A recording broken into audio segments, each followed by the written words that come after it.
What's up, everyone? So I am headed out to North Carolina to try and help the victims of Hurricane Helen.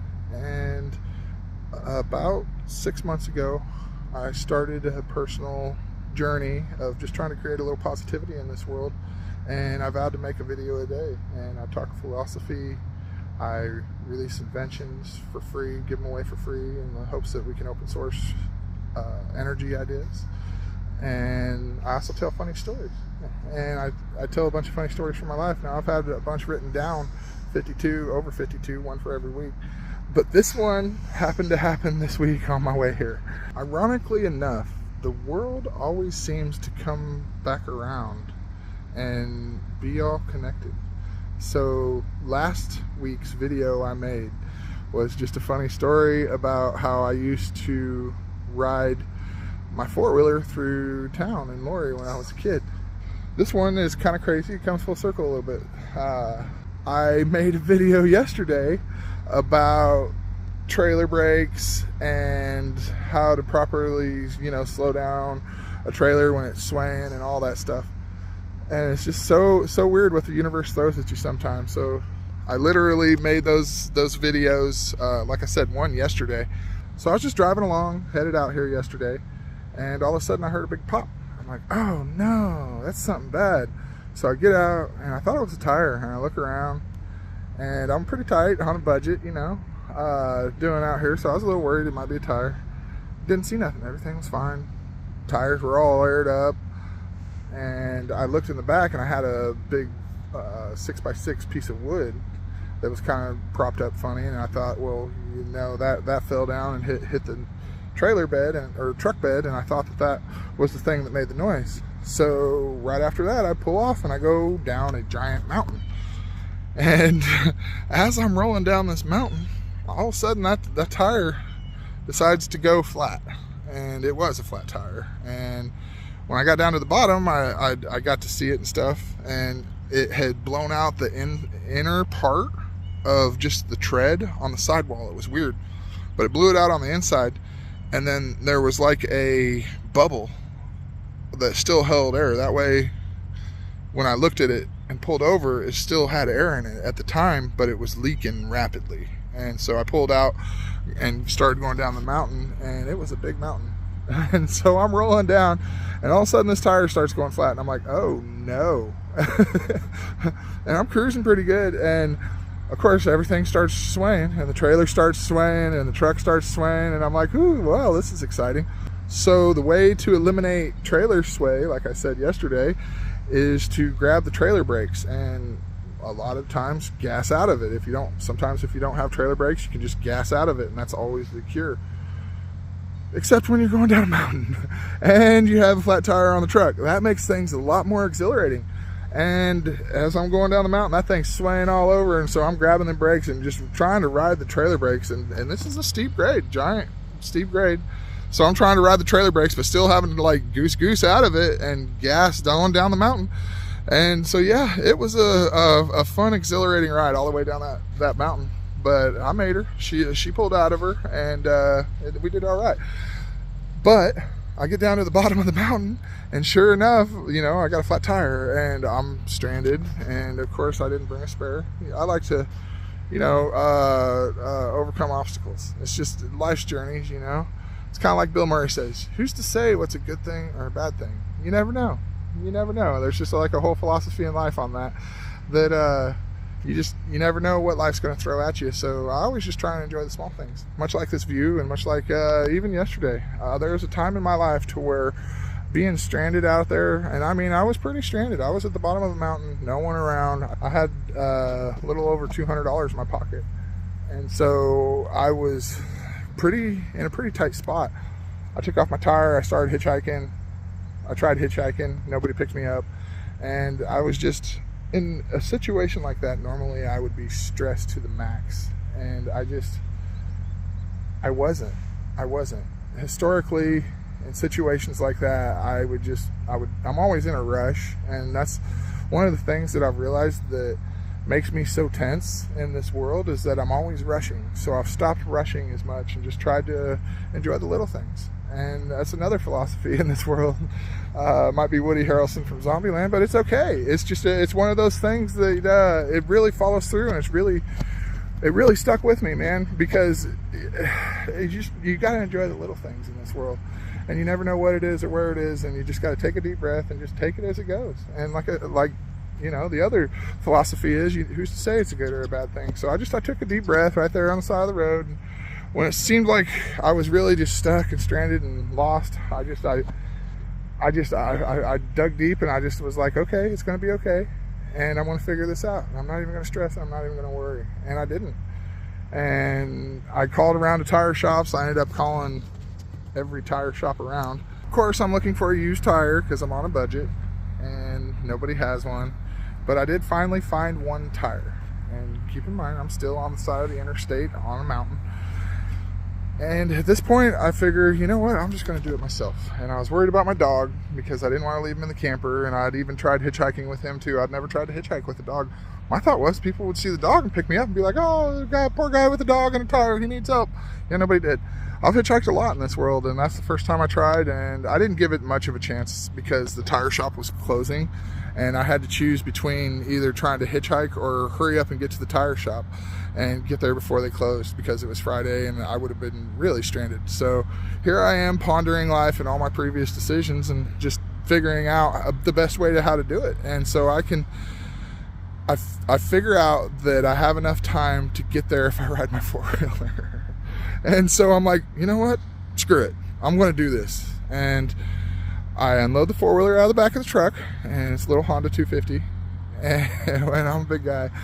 And I strap the tire to the back of the four-wheeler. And I'm like, all right, this is good. This is going to work. So I get it strapped. And then I'm like, well, I'm not going to leave my dog here because I was right off the side of the interstate. And I worry about people maybe trying to ransack my camper and then maybe steal my dog in the process. I worry. And plus, it wasn't a safe spot. So I was like, yep, taking my dog with me. And so I put my dog up on my lap, and he's riding on the handlebars. So me, the dog, and the tire, we're off, and we're driving right down the interstate. And trucks are going right by me. Everybody going full speed, and that is a busy freeway through there. It was just nonstop. I think because roads have been rerouted and stuff. But I'm driving, and I'm like, oh man, I hope I don't see any cops or anything. And about that time, I crest this little hill, and sure enough, there are two police officers, two cars, and a car off in the ditch. And the car it wasn't crashed or anything. It just looked like somebody just barely went off the side of the road and over the hill just a little bit. And the cops were standing there, and I seen them. And there was a cop car in front, and then there was the car off in the ditch, and then a cop car behind it, kind of. And they were kind of off in the ditch down looking at it. And I'm like, oh man, this is going to be fun. And they were both state troopers, of course. And so I'm driving, and they don't see me. And I realize that they're not going to see me until I'm right next to them and in the gap in between the two cars, because they're kind of down over the hill. And I'm like, oh man, what am I going to do? And I'm like, screw it, I'm just going to go for it. I'm not hurting anybody. I'm just on my own journey. I'm obviously, they're going to be able to figure it out. They're going to see the tire. They're going to see the dog. They're going to see it all. And so I'm driving, and right when I get to them, I see them both look up at me. And I timed it perfect to go in between at the rate of speed I was going. And right when they see me, you can see their wheels, both of them. They're like, what in the hell is this guy doing? Because I could imagine them looking at me with the tire and the quad and the dog on my lap, holding up, riding on the handlebars. And you could tell they're like, what is he doing? And right as we made eye contact, and I could see their wheels rolling and gears spinning in their head, I'm like, guys, I don't want to be doing this anymore, and you don't want me to be doing this. And that was all I had time to say before poof, I was on the other side of the car and gone out of their lives forever. And they never yelled. I never heard them yell and say freeze or anything like that. And I'm sure they just laughed at themselves. They had to have. But I kept on rolling down the mountain, and I get down, and I finally get to a little city down there, and I have my GPS set, and I barely have enough time to get there and back,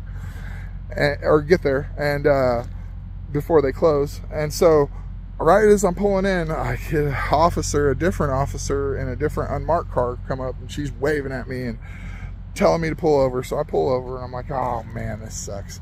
And she's like, what are you doing? And I'm like, well, I told her the same line. I was like, I obviously don't want to be doing this anymore, and you want me to be doing this. And she's like, well, you can't do that. And I'm like, well, I have to. I mean, the shop's going to close. I'm stranded up on the mountain. And she's like, you call something. There was a line that you can call where the state will come and give you a ride or whatever. And she's like, call them to get back. And she just kind of drove off, and I'm like, okay.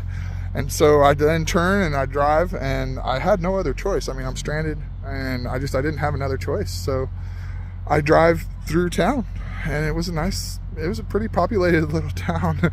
And I mean, I'm just driving, and I didn't have a choice. I drove in the bike lane the whole way, basically, just cruising with my dog on my lap, rolling through town. People honking and staring and taking pictures. I'm sure I'm out there somewhere, rolling with my dog. But yeah, we didn't have another choice. And so, I mean, there's times where I even rolled on the sidewalk, but there was no victim, no crime. There was nobody around. I mean, it was all open. It wasn't like I was running people off the road or anything like that. I mean, it was public use right away anyway, and I wasn't hurting anybody, and I have a no victim, no crime philosophy, but that's completely separate.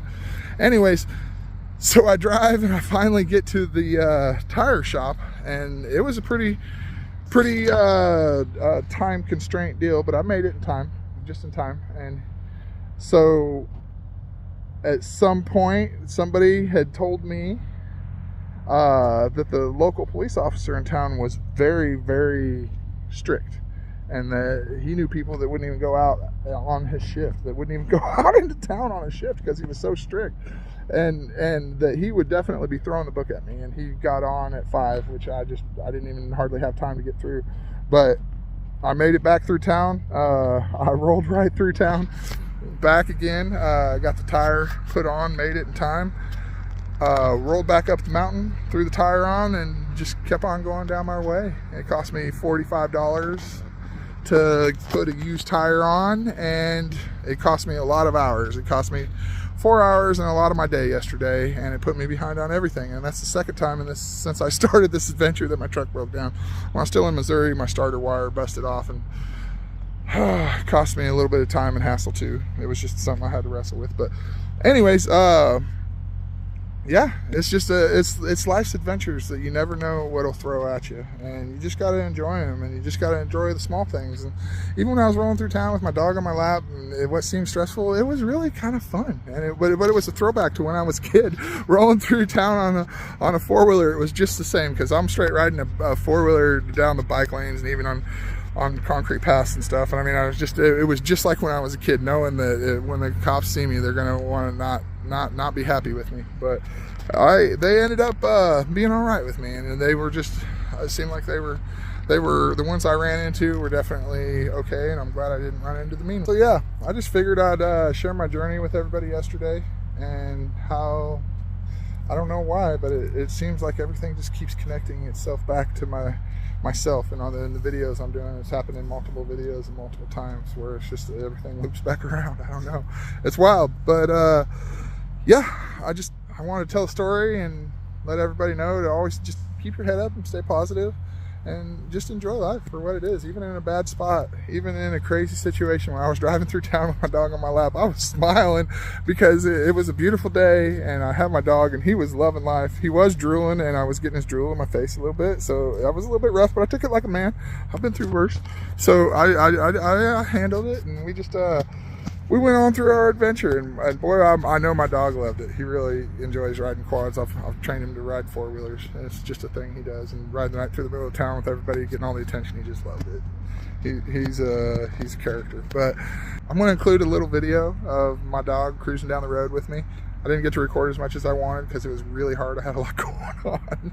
But I'll show a little video of the adventure that we were on, and a couple pics of my day. So I appreciate everybody for keeping up. Thanks a lot, guys. Love y'all, and just follow along, subscribe. And like I said, I'll be doing adventures like this, documenting my journey every day. So appreciate you guys. Thanks.